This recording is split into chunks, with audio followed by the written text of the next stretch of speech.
नमस्कार। जब भी हम गेहूं की फसल लगाते हैं, धान की फसल लगाते हैं तो हमें यूरिया की सबसे ज़्यादा आवश्यकता पड़ती है। आखिर यूरिया में ऐसा क्या है कि हमें यूरिया डालना ही पड़ता है।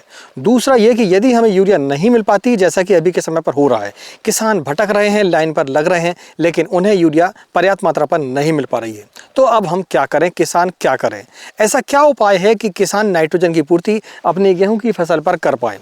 आज इस वीडियो पर मैं आपको 3 ऑप्शन ऐसे दूंगा जिसको यदि आप अपनाते हैं तो भैया यकीन मानिए आपको यूरिया की जो दिक्कत है वो नहीं होगी और आपकी जो फसल है वो हरियाली भी उस पर आ जाती है, आपकी जो नाइट्रोजन की पूर्ति वो हो जाती है। तो चलिए वीडियो को स्टार्ट करते हैं। मैं हूं राकेश साहू, आप देख रहे हैं एग्री जीवन बातें किसान की। जानकारी पसंद आए तो वीडियो को लाइक करें, पहली बार चैनल को सब्सक्राइब जरूर करें। देखिए, हमारी ये गेहूँ की जो फसल है वो 21 दिन की हो चुकी है। इस पर हमने कल ही यूरिया डाली है, हमें मिल गई थी इसलिए हमने डाल दिया है। आपको भी मैं बता दूं कि आपको पहले से ही इंतजाम करना पड़ता है यूरिया का या फिर किसी भी खाद का, तो ठीक रहता है। आप जब समय आता है तो उस समय पर आप जाएंगे तो भैया दिक्कत तो आपको होगी ही होगी। अब मान लीजिए आपको दिक्कत आ ही गई है तो आपको क्या करना है हम इस वीडियो में आपको बताएंगे। चलिए सबसे पहले हम ये समझते हैं कि यूरिया में ऐसा क्या है कि हमें उसे डालना ही पड़ता है।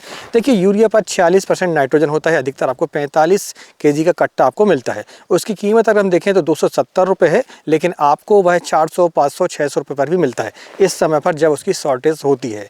अब आखिर हम नाइट्रोजन को डालते क्यों हैं? जब हम नाइट्रोजन डालते हैं तो पौधे पर हरापन आता है, उसमें क्लोरोफिल की जो मात्रा है वो बढ़ती है। अब जब हरापन आएगा तो उससे होगा क्या? होगा ये दोस्तों, इससे कि जब प्रकाश संश्लेषण क्रिया यानी कि जब सूरज की रोशनी इस पर पड़ती है और इस पर हरियाली होती है, जो क्लोरोफिल होता है, उसके द्वारा पौधा जो है भोजन बना पाता है पानी की सहायता से। अब पौधा जब भोजन जितना बना पाएगा उतना ही पौधे को ग्रोथ में ला पाएगा, उतने ही उस पर कल्ले आएंगे, उतने ही उस पर जो है आपका दानों का आकार बढ़ेगा, दानों की संख्या बढ़ेगी, बालियाँ आएंगी। तो इसलिए आपको नाइट्रोजन सबसे ज़्यादा आवश्यकता पड़ती है। अच्छा, नाइट्रोजन के दीवाने क्यों हैं लोग? ये समझिए कि नाइट्रोजन की सबसे बड़ी खास बात क्या है। नाइट्रोजन एक तो आपको बहुत जल्दी रिजल्ट देता है, आपको 4 से 5 दिनों में उसके रिजल्ट आपको मिल जाते हैं और तुरंत आपको हरियाली दिखाई देती है। दूसरा ये कि सबसे बड़ा इसका प्लस पॉइंट ये है कि सबसे सस्ती खाद है ये, और इस पर मिलावट नहीं कर पाते हैं। इस पर यूरिया पर सबसे बड़ी खास बात ये, आपने देखा होगा कि डीएपी पर आपको मिलावट मिल जाती है, 20-20-0-13 यानी एनपीके पर भी आपको मिलावट मिल जाती है, अन्य खादों पर भी मिलावट मिल जाती है, लेकिन यूरिया एक ऐसी खाद है जिस पर अधिकतर मिलावट नहीं देखी जाती क्योंकि ये सबसे सस्ती खाद है और इसके रिजल्ट सबसे बढ़िया मिलते हैं। इसी कारण से किसान जो है यूरिया को सबसे पहले प्राथमिकता देता है।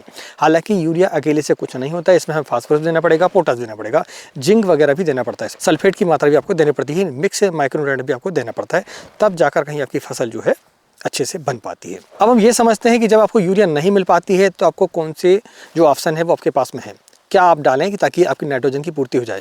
देखिए, सबसे बड़ी बात तो यह है कि नाइट्रोजन यानी कि यूरिया जब आप डालते हैं तो उस पर 46% नाइट्रोजन होती है, यानी कि आधे तो वैसे ही हो जाती है वो। इसके बाद वो ओमाइड फार्म पर होती है।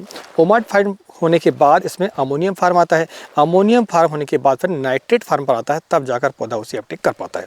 यानी कि आप देखें तो 3 स्टेजेस की, ठीक है। सबसे पहला स्टेज यूरिया आप जब डालते हैं तो दूसरा अमोनियम फार्म पर उसे कन्वर्ट करता है, तीसरा फिर उसमें नाइट्रेट फार्म होते हैं। अब ये फार्म जो चेंज होते हैं वो कैसे होते हैं? ये हमारी ज़मीन पर नाइट्रोट फिक्सेशन जो बैक्टीरिया होते हैं उन्हीं के कारण नाइट्रोजन जो है आपका नाइट्रेट फार्म पर बदल पाता है, यूरिया यानी कि नाइट्रेट फार्म पर उपलब्ध हो पाती है पौधों को।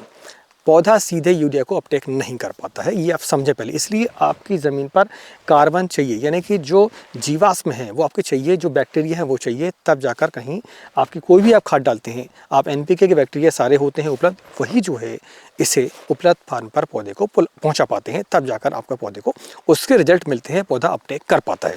तो 3 फार्म चेंज होने के बाद पौधा उसे ले पाता है। अब दूसरे फार्म क्या है? दूसरा जो अमोनियम फार्म है उसके लिए हमें एक खाद हमारे पास है, वो क्या है? Ammonium sulphate. आपने नाम सुना होगा, हालांकि इसकी जो कीमत है थोड़ी सी इससे ज़्यादा है, लगभग डबल मान के चल सकते हैं आप। लगभग आप मान के चलें कि 20 रुपये kg के लगभग आपको ये पड़ता है अमोनियम सल्फेट। अब अमोनियम सल्फेट जब आप डालते हैं तो आपको देखें आपकी यह अमोनियम फार्म पर होता है और दूसरा सल्फेट फार्म पर भी होता है।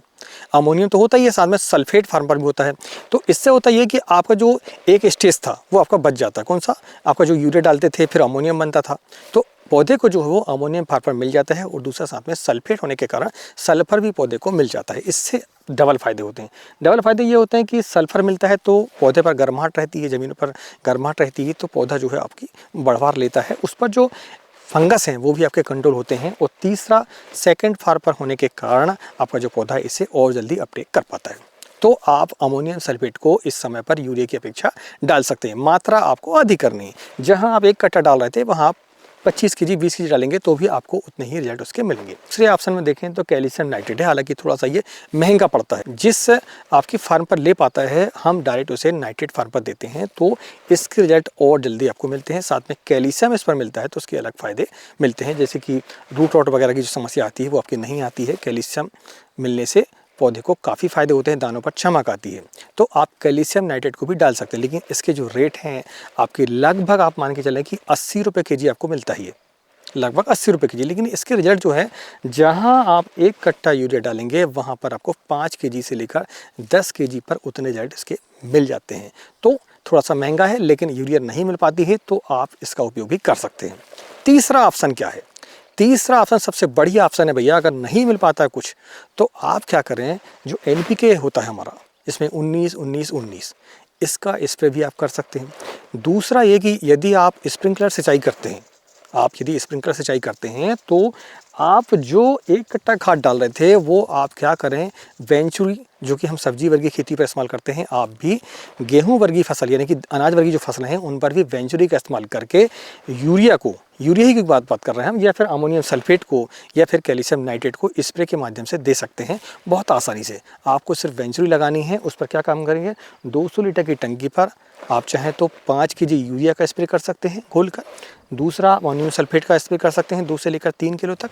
तीसरा कैल्शियम नाइट्रेट का भी 2 किलो से लेकर 3 किलो तक स्प्रे के माध्यम से देंगे तो आपको उसके बहुत ही तगड़े रिजल्ट मिलेंगे। 19-19 को भी डायरेक्ट स्प्रे जो बैटरी वाले पंप आते हैं उस पर भी आप स्प्रे कर सकते हैं। और 19-19 को 200 टंकी पर आप क्या करें कि वेंचुरी की मदद से आप अगर नोजल से खेती करते हैं, स्प्रिंकलर से खेती करते हैं तो आप डायरेक्ट स्प्रे कर सकते हैं तो उसके रिजल्ट आपको बहुत ही बढ़िया मिलते हैं।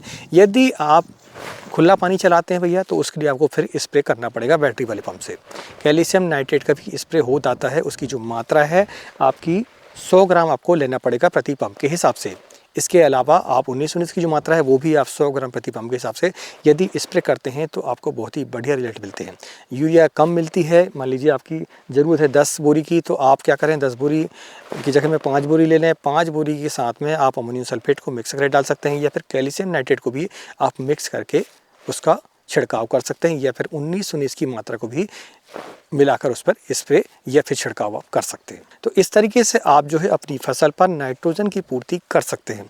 हमारा उद्देश्य है आपकी बचत करवाना, आपको उस समय पर जानकारियाँ जो हमारे पास उपलब्ध हैं यानी कि हमें जो नॉलेज है हम आपको आप तक पहुंचा सकें। तो आज की जानकारी आपको कैसी लगी प्लीज़ हमें कमेंट करके जरूर बताएं।